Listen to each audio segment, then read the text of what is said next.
Hi, I'm Relic. I'm an endgame player and dolphin across 4 gacha games.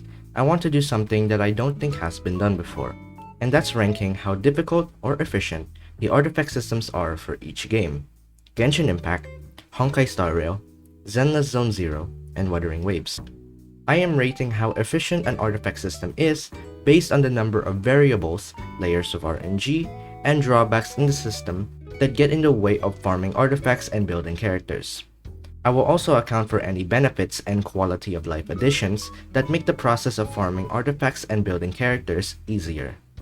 I know that this is a pretty small library of gacha games, but I might do this ranking again in the future when I get interested in exploring other gacha games. Starting off the list with the most difficult artifact system is my favorite gacha game, Honkai Star Rail. Because of Star Rail's rapid rise in character strength and endgame HP inflation, the demand for optimizing relics are higher in this game compared to the other 3 gacha games. But despite all of the current quality of life additions they have for farming relics, such as the variable dye, self-modeling resin, fast resin regeneration rates, and resin reserves, there are still way too many variables that make it a living nightmare to build your characters, such as the inability to utilize off pieces without losing a significant portion of your overall damage, or that 3 subsidiary stats are only effective for a specific number of units. The existence of planar ornament sets make the process of farming relics much more difficult, because planar ornaments are an entirely separate set that are only obtained through planar ornament extraction, which is completely different from farming relics in cavern corrosions. This means that players have to spend more resin to obtain another set to optimize their characters. There are simulated universe immersifiers that are kind of convenient in farming planar ornaments, but they only give you 4 immersifiers every weekly reset, which doesn't give you a lot of chances to get the desired planar set with the right main stats and substats, especially since there are 10 main stats that the orb can choose from and 5 main stats that the rope can choose from. Not to mention that there are a total of 17 total main stats across these 4 relic types, making it the highest number of main stats across various artifact types in comparison to the other 3 gacha games. Star Rail also has the most relic sets in comparison to the other 3 gachas. Cosmic Fragments is a currency that allows players the opportunity to obtain a relic of a specific relic type from any relic set through the Omni Synthesizer. But assuming you use 280 resin for relics on that day, gaining 2 5-star relics each run, with all of them being considered fodder, you can convert them to an average of 140 Cosmic Fragments or more. And since each relic is worth 100 Cosmic Fragments to craft, Honkai Star Rail actually has the most inefficient fodder to relic ratio, with an average of 1.4 relics every single day. And even that doesn't guarantee you the main stat that you want for any of the 4 different relic types. You have to utilize self-modeling resin to get the main stat you want, which they only give 3 per patch, a generous amount, but that is also the exact number of modeling resin you need to craft a variable dice, which is useful in re-rolling pieces that you have already leveled. The choice between a variable dice or 3 relics with specific main stats is all up to you to decide. Finally, speed substats are of equal value to crit substats due to the concept of speed tuning. This is important because it ensures the effectiveness in applying buffs and debuffs before the enemy's turn, which maximizes your overall team performance. With this in mind, players who are farming relics often face the difficulty in attaining pieces that allow proper speed tuning while also reaching the recommended stat goals for that said character.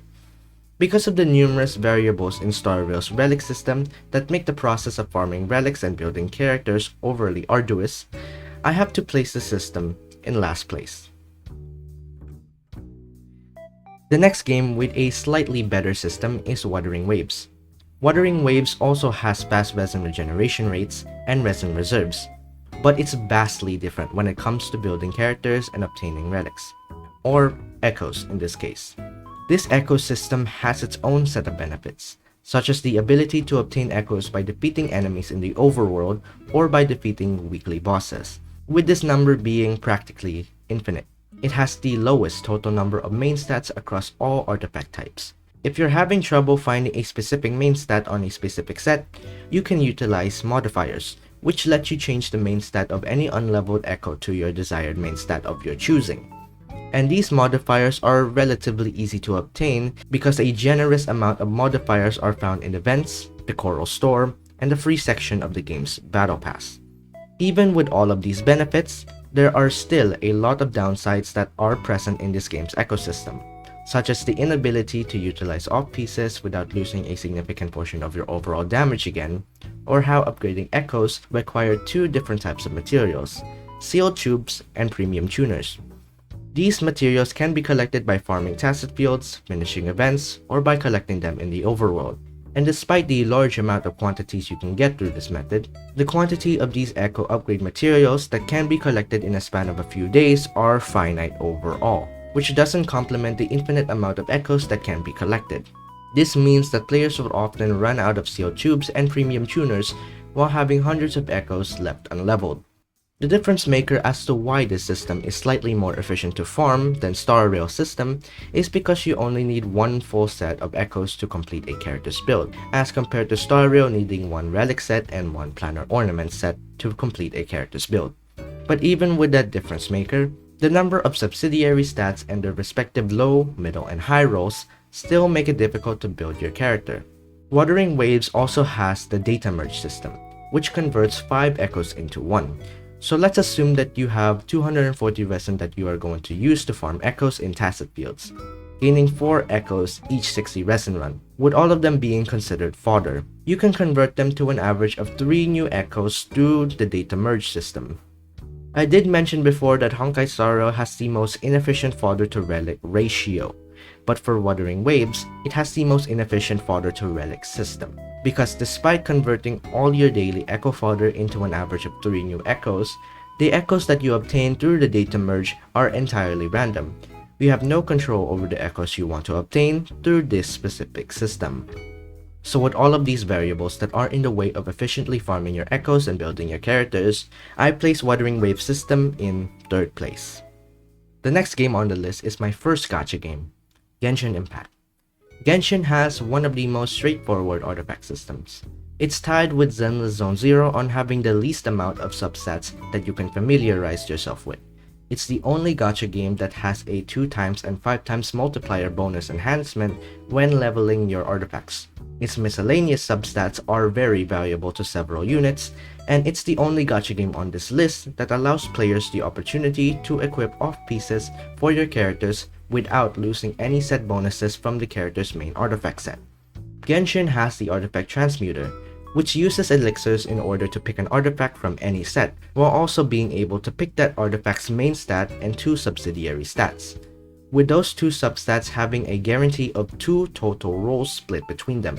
Genshin has an item called Transient Resin, which replenishes 60 original resin. It also has an item called Dust of Enlightenment, basically a better variable dice from HSR, which allows players to re-roll their fully leveled artifact pieces. The reason why I would consider this a better variable dice is because you can pick 2 specific subsets to have a fixed amount of total guaranteed rolls, split between the 2. And the more you use these Dust of Enlightenment, the more total guaranteed rolls are given to the subset that you chose, up to a total of 4 guaranteed rolls split between the 2 chosen substats. Genshin also has the Strongbox, which converts 3 artifacts into 1 new artifact from any set of your choosing. It's actually tied with Zenless Zone Zero in having the highest fodder to artifact ratio. Let's assume you spend 200 resin in an artifact domain, gaining 1 artifact every 20 resin run, or 2 artifacts every condensed resin run. You can convert them to an average of 3 new artifacts through the Strongbox. Despite how solid this artifact system is, it does have its fair share of downsides.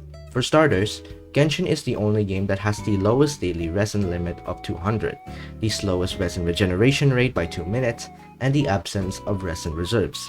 Transient resin can only be obtained once a week.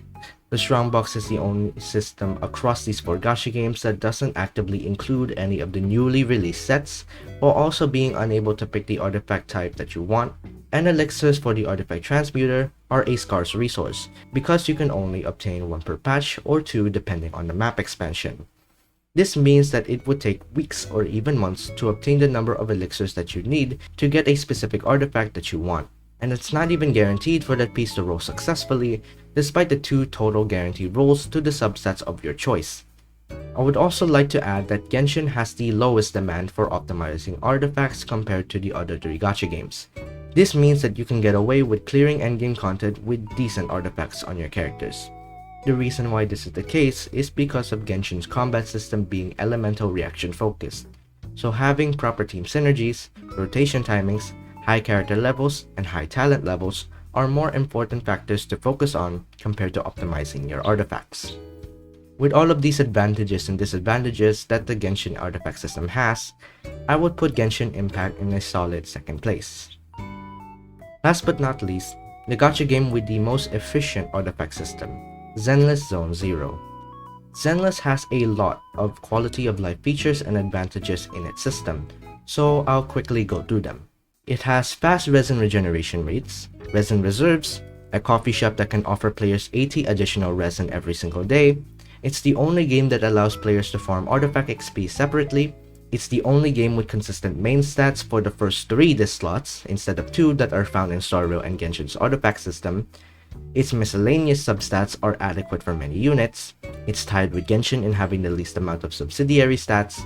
It's also tied with Genshin with the highest fodder to artifact ratio to the Bardic Needle Shop. The currency to convert fodder into new discs are called Hi-Fi Master Copies, and these copies can be found in endgame modes, events, Notorious Hunt, and Expert Challenges. This means that you can obtain a large quantity of copies to convert into new discs.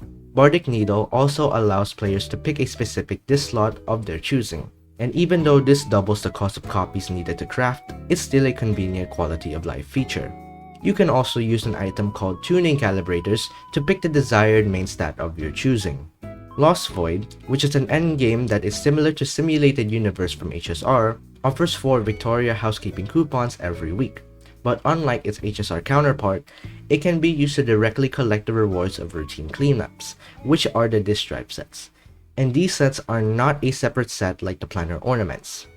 Zenless also has a low demand for optimizing disc drives. It's not as low as Genshin's demand for optimizing artifacts, but it's low enough to the point where you can clear endgame content with relatively decent relic stats. Again, having proper team synergies, rotation timings, high character levels, high talent levels, and mechanics are more important factors to focus on compared to optimizing your disk drives.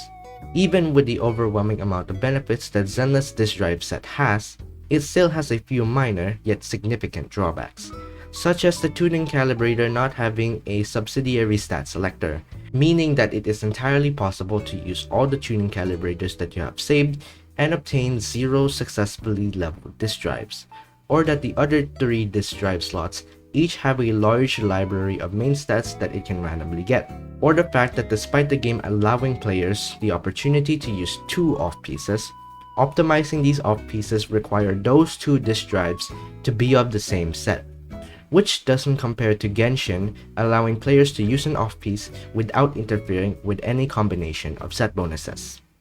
But what is the deciding factor that makes Zenless Zone Zero the gacha game with the most efficient artifact system? Well, it all comes down to one significant advantage that I intentionally left out. In Star Rail, Wuthering Waves, and Genshin Impact, every time you obtain an artifact or roll a piece, low to high subsidiary stats exist, a layer of RNG that gets in the way of building and optimizing your characters.